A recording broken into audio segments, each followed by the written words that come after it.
하나님 말씀은 베드로전서 1장입니다. 신약 성경 베드로전서 1장 신약 성경 페이지로는 한 377면쯤에 있습니다. 베드로전서 1장 13절에서 16절입니다. 성경 찾아놔 주시길 바랍니다. 베드로전서 1장 13절에서 16절 신약성경 한 377면 아니면 378면 베드로전서 1장 13절에서 16절 우리 다 같이 한 목소리로 한번 읽으십니다. 그러므로 너희 마음의 허리를 동이고 근신하여 예수 그리스도에 나타나실 때에 너희에게 가져올 은혜를 온전히 바랄지어다. 너희가 순종하는 자식처럼 이전 알지 못할 때에 쫓던 너의 사욕을 본 삼지 말고 오직 너희를 부르신 거룩한 자처럼 너희도 모든 행실에 거룩한 자가 되라. 기록하였으되 내가 거룩하니 너희도 거룩할지어다 하셨느니라. 아멘. 베드로전서 1장으로 쑥 앞으로 가보시면 베드로 사도가 누군지 다 알잖아요. 편지를 씁니다. 누구에게 편지를 씁니까? 1장 1절 보시면 어제 우리가 야고보서를 봤습니다. 누구에게 편지를 썼습니까? 저쪽에 흩어져서 있는 흩어진 누구에게? 나그네에게, 흩어진 하나님의 백성들에게 참 편지를 썼습니다. 오늘 베드로전서 1장을 한번 보십니다. 1장의 1절 우리 다 같이 한번 읽습니다. 예수 그리스도의 사도 베드로는 본도, 갈라디아, 갑바도기아, 아시아와 비두니아에 흩어진 나그네. 누구에게 편지를 씁니까? 흩어진 나그네. 이거 흩어진 사람들을 우리 헬라어로 뭐라 그런다 그랬습니까? 예, 디아스포라. 정확한 액센트는 디아스포라스입니다. 디아스포라스. 이게 흩어져 있는 사람들입니다. 이게 흩어져 있는 사람들, 자기가 흩어지고 싶어서 흩어졌습니까? 1세기에는 흩어지고 싶어서 흩어졌다기보다는 흩어짐을 당한 사람들입니다. 잘 살고 있는데 하나님이 그냥 고생시키면서 저 먼데로 흩어버렸습니다. 왜 흩었습니까? 그 하나님의 뜻이 있는 거죠. 무슨 뜻이 있습니까? 흩어놓고 거기에서 예수 믿고 기도하면서 그자가 하나님의 일을 해야 되는 게 있기 때문에 흩어버렸습니다. 누가? 하나님이. 그러면 하나님이 흩어버린 자들은 자기 입장에서는 어떤 자예요? 흩어버림을 당한 자입니다. 흩어짐을 당한 자. 이제 그런 자들에게 편지를 이렇게 쓰면서 그 자들을 나그네라 그러잖아요. 뭐라고 편지를 씁니까? 쭉 내용이 많은데 이제 13절 한번 보십니다. 오늘 이 내용 말씀 제가 지금 성경책을 좀 찾아서 자기 거를 좀 봐달라 그랬는데 13절 흩어짐을 당한 흩어진 나그네들입니다. 그들에게 그러므로 너희 마음의 허리를 어떻게 해요? 동이고 우리 몸에 혁대를 딱 맬 때 뭐예요? 일할 때. 여자분들도 일할 때는 이렇게 싹 보고 남편 넥타이 안 매는 거 있으면 탁 갖다가 허리 딱 묶고 확 묶고 뭐 하죠. 옛날에 그렇죠? 요즘은 그렇게 잘 안 하죠. 허리를 묶는다는 게 뭡니까? 허리를 동인다는 게 뭡니까? 긴장하면서 일을 시작하는 거죠. 이제 나그네로 있으면서 그렇게 이제 하나님께서는 신앙생활을 그렇게 하라는 겁니다. 퍼져가지고 나그네는 돌아갈 고향이 있잖아요. 그러면 나그네 특징이 뭔가 그 고향에 돌아가면은 지금 나그네로 사는 것들은 못 합니다. 그 맛있는 것도 못 먹고 보고 싶은 것도 못 먹고 가고 싶은 데도 못 가고 나그네로 지금 있는 이때 고향으로 돌아가면 이걸 못 하는 겁니다. 그러니까 나그네의 특징이 뭡니까? 호기심이 많은 거예요. 서성거리면서 거기 있는 좋은 것들 다 찝쩍찝쩍대는 게 나그네입니다. 여행해 보셔서 알잖아요. 그런데 이렇게 얘기합니다. 신앙에 있어서는 세상의 나그네는 그럴지 모르지만 신앙의 나그네는 그게 아니라는 겁니다. 허리끈을 쫙 이렇게 동여매고 뭐 하라는 겁니까? 보십니다. 너희 마음의 허리를 동이고 근신하여 무엇을 바라라고 그럽니다. 무엇을 바랍니까? 예수 그리스도에 나타나실 때에 너희에게 가져올 뭐요? 은혜를. 제가 왜 이렇게 지금 성경을 읽었나 그러면 집에서 혼자 이 성경을 읽으면 이렇게 읽다가 머리 이렇게 생각이거나 사고가 그렇게 한 단위가 되질 않습니다. 한 블락으로 해서 읽어야 되는 게 그렇게 되질 않습니다. 그러니까 제가 지금 읽기를 이렇게 읽었습니다. 마음의 허리를 동이고 예수 그리스도에 나타나실 때에 너희에게 가져올 뭐요? 은혜를 온전히 참 끝까지 바라면서 그렇게 있으라는 겁니다. 왜요? 이 당시에 흩어진 나그네는 너무 어려워요. 환난과 핍박이 너무 많습니다. 그래서 어떻게 하면 기도하면서 좀 평안할까? 어떻게 하면 잘 살까? 이렇게 신경을 쓰면서 살아야 되는 그때예요. 그런데 우리 신앙의 선배들은 그거 아니라고 그럽니다. 인내하면서 믿음을 붙들고 오늘은 마음의 허리를 딱 동이고 예수 그리스도께서 이 땅에 다시 나타나면은 또 다른 큰 은혜를 주시는 그를 바라보면서 이겨내라고 얘기하는 겁니다. 13절 다시 보십니다. 너희 마음의 허리를 동이라 그랬습니다. 왜 동이고 있습니까? 예수 그리스도에 나타나실 때에 너희에게 가져올 뭐요? 은혜를. 우리는 은혜를 받은 자들이에요. 그런데 그 받은 은혜하고는 또 다른 은혜를 하나님께서 주실 것이기 때문에 그 은혜를 온전히 바라면서 나그네 생활, 흩어진 생활을 하라는 겁니다. 그래서 이제 14절. 너희가 순종하는 자식처럼 이렇게 돼 있는데 이게 이제 번역을 조금 잘해줘야 헷갈리지가 않는데 이렇게 읽으시면 됩니다. 너희가 순종하는 자식으로서 자식처럼 그러면 앞뒤로 이렇게 보면 헷갈리게 문장이 되어 있습니다. 너희가 순종하는 자식처럼 이전 알지 못할 때에 쫓던 너희의 사역을 본삼지 말고 읽으면 의미가 잘 안 들어갑니다. 그래서 제가 너희가 순종하는 자식 뭐요? 으로서. 그러니까 우리는 하나님의 순종하는 자식인 거죠. 순종하는 자식으로서 이전 알지 못할 때에 쫓던 너희 무엇을 본삼지 말고 사역을 본삼지 말고 돌아갈 고향이 있다는 겁니다. 15절 16절 너무 중요합니다. 다 같이 15절 16절 다시 한번 읽습니다. 오직 너희를 부르신 거룩한 자처럼 너희도 모든 행실에 거룩한 자가 되라. 기록하였으되 내가 거룩하니 너희도 거룩할지어다 하셨느니라. 아멘. 나그네 인생을 살아갑니다. 흩어짐을 당해서 살아갑니다. 어쩌면 속에 억울한 것도 있고 어쩌면 속에 기도 제목이 많을 수도 있습니다. 그런 자들을 향해서 베드로 사도는 무엇이라고 얘기합니까? 너희는 흩어짐을 당한 나그네다. 그러니까 너희는 허리를 동이고 예수 그리스도께서 다시 오실 때 주실 그 은혜를 바라보고 사모하면서 하나님이 거룩하니까 너희도 거룩하게 살아라. 이렇게 지금 얘기하고 있습니다. 사랑하시는 성도 여러분들, 거룩하게 산다는 게 뭐예요? 15절 16절. 오직 너희를 부르신 누구처럼? 거룩한 자처럼. 이분이 누구예요? 하나님이잖아요. 거룩한 자처럼 너희도 모든 행실에 어떻게 해요? 거룩한 자라. 하나님이 거룩하니까 우리 어떻게 살아야 돼요? 거룩하게 살아야 됩니다. 그러면 어떻게 거룩하게 살 수가 있습니까? 거룩하게 산다는 게 뭡니까? 요거요 16절 기록하였으되 내가 어떻게 해요? 거룩하니 너희도 어떻게 해요? 거룩할지니라. 하나님 거룩한데 우리도 거룩하라 그럽니다. 이제 하나님 특징 중에 하나님 거룩합니다. 그러니까 너희도 거룩하라 말이 되죠. 하나님은 사랑입니다. 그러니까 너희도 사랑하라 되죠. 그렇죠? 하나님은 지혜가 풍성합니다. 당신들도 이 세상 나가서 신앙적으로 지혜롭게 사십시오 말이 되죠.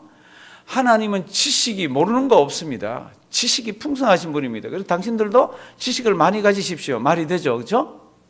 그런데 말이 안 되는 게 있습니다. 하나님은 영원합니다. 그러니까 당신들은 영원하십시오. 이게 말이 안 되죠. 하나님은 무한하십니다. 당신들도 무한하십시오. 이게 말이 안 되죠. 제가 지금 무슨 얘기하는지 잘 한번 보십시오. 하나님은 변함이 없습니다. 그러니까 당신들도 변함이 이거 말이 안 됩니다. 제가 이제 하나님의 특징을 얘기하면서 말이 되는 게 있고 하나님의 특징을 얘기하면서 말이 안 되는 게 있다고 그랬습니다. 하나님의 특징을 이야기하면서 우리도 그 특징하고 같이 엮을 때 말이 되는 거는 하나님하고 우리하고 공유적 속성이라 그럽니다. 우리가 공통적으로 가질 수 있는 겁니다. 그런데 하나님 속성에 우리가 공통적으로 가질 수 없는 게 있습니다. 이것을 신학 용어로 비공유적 속성이라 그럽니다. 하나님 무한하십니다. 피조물이 무한할 수 있나요? 없죠. 이런 것들. 하나님은 영원하십니다. 우리가 영원할 수 있습니까? 없죠. 하나님은 스스로 존재하는 분입니다. 우리 스스로 존재할 수 있어요? 없죠. 이런 거는 하나님하고 우리하고 같이 나눌 수가 없는 겁니다. 그러나 하나님은 사랑입니다. 우리도 사랑을 나눠야 되잖아요. 하나님은 거룩합니다. 우리도 거룩해야 되잖아요. 이런 것들은 공유적이라 그럽니다. 이제 오늘 성경이 이렇게 얘기합니다. 그런 공유적인 거에 대해서 하나님의 속성에 대해서 너희도 따라서 이렇게 해라 그럴 때는 가만히 있으면 되질 않습니다. 하나님이 거룩하니까 너희도 가만히 기도하고 묵상하고 막 이렇게 하면서 거룩해지는 법은 없습니다. 예수 믿을 때 하나님이 은혜를 주셔서 단순간에 예수 믿게 됩니다. 예수 믿고 난 사람들이 어떻게 살아야 됩니까? 하나님이 거룩하니까 당신들도 거룩하십시오 그럴 때는 무슨 뜻입니까? 피조물이고 연약하고 더럽고 한량없이 하나님 아버지 앞에서 부족하지만 하나님의 거룩을 쫓아가기 위해서 기도하면서 말씀을 가지고 부단히 나에게 적용을 시키면서 그렇게 나아가야 되는 것이 거룩한 모습입니다. 베드로나 야고보 사도는 그걸 너무나도 잘합니다. 그러니까 야고보는 제가 어제 이런 말씀을 드렸습니다. 성경 전체에서 성경이 나오는 그 성경 구절의 비율로 봐서 명령형이 가장 많은 성경책이 뭐라 그랬습니까? 야고보서라 그랬습니다. 우리가 그게 안 되니까 너희는 이렇게 하라 저렇게 하라. 그게 다 뭡니까? 하나님의 거룩에 참여하는 겁니다. 이 땅을 우리가 살면서 거룩하게 살아야 합니다. 지금 그 얘기하고 있잖아요. 15절 보실래요?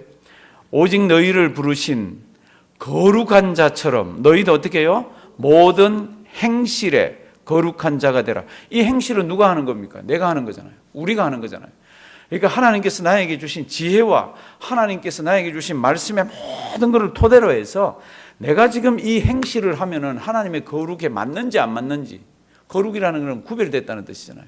세상 속에 들어가서 세상 사람들과 같이 살면서 내가 이렇게 사는 것이 하나님의 속성에 맞는 건지 안 맞는 건지를 판단을 하면서 그렇게 나아가는 것이 이런 성경 구절들입니다. 이런 성경 구절 속에는 한량없는 하나님의 은혜가 담겨 있습니다. 안 하면 받지 못하는 은혜가 담겨 있습니다. 안 하면 느껴보지 못하고 안 하면 누려보지 못하는 게 들어있습니다. 그러니까 안 하고 가만히 있으면 거룩에 나아가지질 않는 거죠. 머릿속으로만 우리는 거룩해야 돼요. 하나님 나 거룩하게 해주시옵소서 이런 거지. 여기 나오는 모든 행실에 있어서 내가 이 말을 한마디 하면은 하나님의 거룩에 내가 쫓아가는 건지, 내가 이런 행동을 하나 하면은 이 행동이 예수 믿는 사람으로 합당한 건지 이런 거를 다 보면서 쫓아갑니다. 얼마나 풍성하고 얼마나 대단한 성경 말씀이 들어있는지 모릅니다. 왜요? 피조물이 어떻게 하나님의 거룩을 흉내냅니까? 그런데 흉내내라는 겁니다. 왜요? 예수 그리스도의 핏값으로 우리는 산자들이기 때문에 하나님의 자녀이기 때문에 그럴 특권도 있고 그렇게 하라는 겁니다. 16절 기록하였으되 내가 어떻게 해요? 거룩하니 너희도 어떻게 해요? 거룩할지어다. 이거는 외우지 않는 신앙인이 없습니다. 내가 거룩하니 너희도 거룩하라고 성경 말씀에 기록했다. 이건 다 알잖아요. 그러면 하나님이 거룩하니까 우리가 거룩한다는 게 뭡니까? 베드로 선생은 딱 이렇게 얘기합니다. 너희 행실이 있지 않냐고. 이건 다 아는 거예요. 머릿속으로 마음을 이건 다 아는 겁니다. 그 다음에 어떻게 해야 됩니까? 그렇게 살아라는 겁니다. 허리를 동이고 이 나그네로 사는 동안은 어려움이 그렇게 많음에도 불구하고 너희는 하나님의 거룩함을 쫓아서 거룩하게 살아라는 겁니다. 그것이 너희를 부르신 그 거룩한 그분의 부르신 뜻이라는 겁니다. 15절 다시 보십니다. 오직 너희를 어떻게 해요?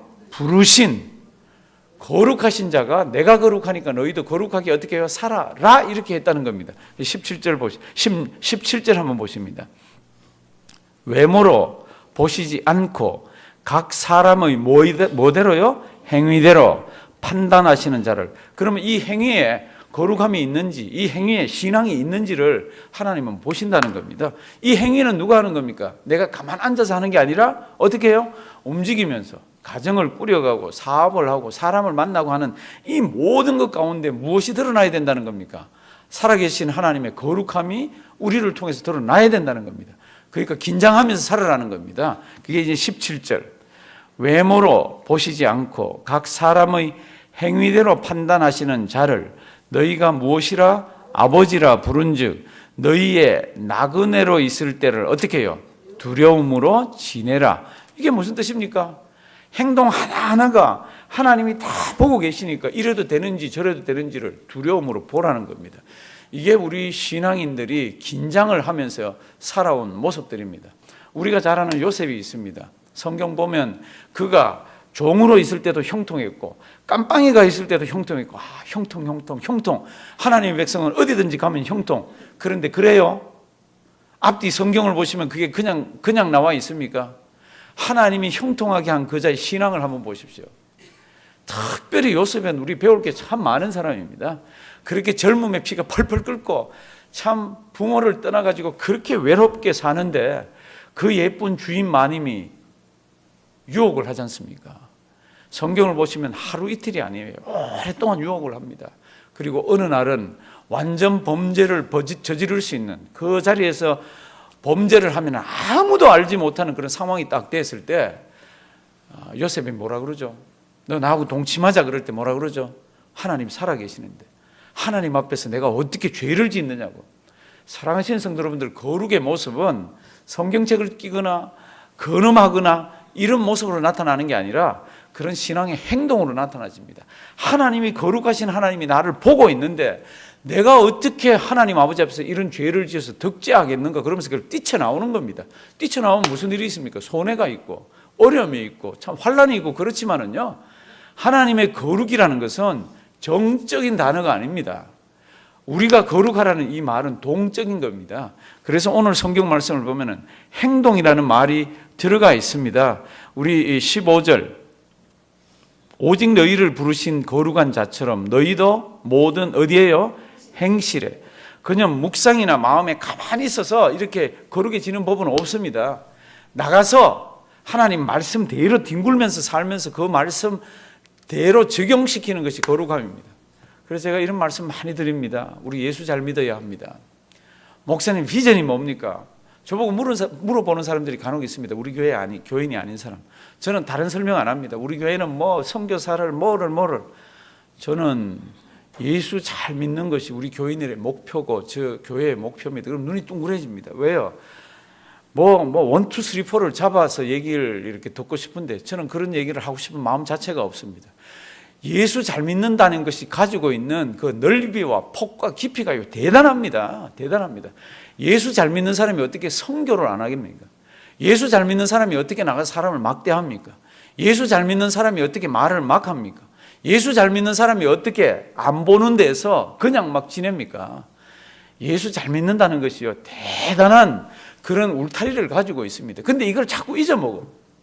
1, 2, 3, 4만 지키면 우리가 잘 믿는다고 생각하고 있어요. 그렇지 않습니다. 그렇지 않습니다. 하나님의 말씀이 우리 생활 곳곳에까지 퍼지기를 원하는 것이 하나님이세요. 예수 믿는 게 뭡니까? 병도 나을 수가 있고 잘 살게 될 수도 있고 예수 믿음으로 자녀가 잘 될 수도 있고 여러 가지들이 있지만 그게 목표라면은 우리 예수님 십자가 지신 거를 우리는 아주 싸구려를 만드는 겁니다. 예수님이 우리를 위해서 십자가 지셔서 피를 이 땅에 흘리신 이유가 뭡니까? 우리도 하나님처럼 거룩한 자가 되도록 예수 믿는 믿음 가지고 세상 나가서 예수 믿는 사람답게 살게 되기를. 제가 읽은 책 중에 참 이분 대단한 분이라 그런 분이 한 분 계십니다. 서울 중화동에 옛날 경동제일교회가 있습니다. 이 교회는 세운 지가 100년이 넘습니다. 우리도 휴가 때 나가서 한번 가봤습니다. 이 교회 초창기에 엄영수라는 성도가 있는데 이 사람은 마부입니다. 마부. 양반, 왕손 이런 사람이 마부였습니다. 하루는 이 엄영수 성도가 왕손을 모시고, 왕은 아닙니다. 왕손을 모시고 지방을 여행을 갑니다. 그중에 마음이 뜨거워져서 전도를 해야 되겠다. 어떻게 그 상놈이 자기 주인에게 전도를 합니까? 이 당시에. 근데 마음이 뜨거워져서 전도를 해야 되겠다고 말을 몰고 가면서 이렇게 얘기합니다. 나으리, 예수님 믿고 복 받으시죠. 그랬더니 왕손이 엄영수에게 아주 빈정거리듯이 그리고 아주 이 못마땅한 표정을 지으면서 이렇게 얘기합니다. 그래, 그 예수를 믿으면 너 같은 쌍놈이 양반이라도 된다는 거냐? 그때 이 마부가 대답을 하는데 이 마부의 대답은 무식한 사람인데 얼마나 복음을, 얼마나 성경을 잘 이해하고 있는 대답인지 모릅니다. 이렇게 대답합니다. 나으리, 예수 믿는 도리는 그런 것이 아닙니다. 예수 믿는 도리는 제가 양반이 되는 것이 아니라 마부 노릇을 더 잘 해야 하는 것이죠. 사랑하시는 성도 여러분들, 예수 믿으면 쌍놈이, 죄송합니다 이런 표현 썼어요, 양반이 된다? 예수 믿으면 못 살다가 잘 산다? 예수 믿으면 이렇다가 저렇게 된다? 있을 수도 있죠. 그런데 본질은 그렇지 않잖아요. 에베소서에 가면은 종들아, 주인들아 이렇게 나오면서요, 예수 믿으면 너희가 주인하고 한 형제 자매가 됐으니까 맘먹으라 이렇게 나가지 않습니다. 오히려 너희가 종으로서 주인을 더 잘 섬기라고 되어 있습니다.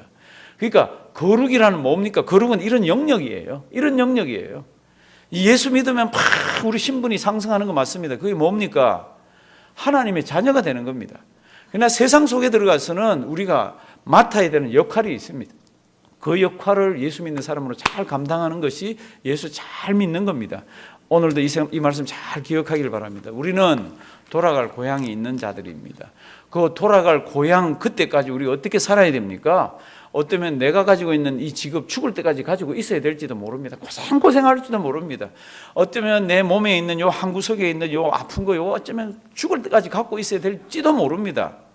그러나 그런 것 때문에 하나님의 거룩이 헤쳐지는 게 아니라 오히려 그런 것 때문에 우리가 더 피조물이 되고 하나님은 더 하나님이 되시고 그런 것 때문에 더 엎드리고 세상 나가서 더 겸손하게 거룩을 드러낼 수 있는 우리가 되기를 원해서 하나님은 그런 모습으로 두고 있는 겁니다.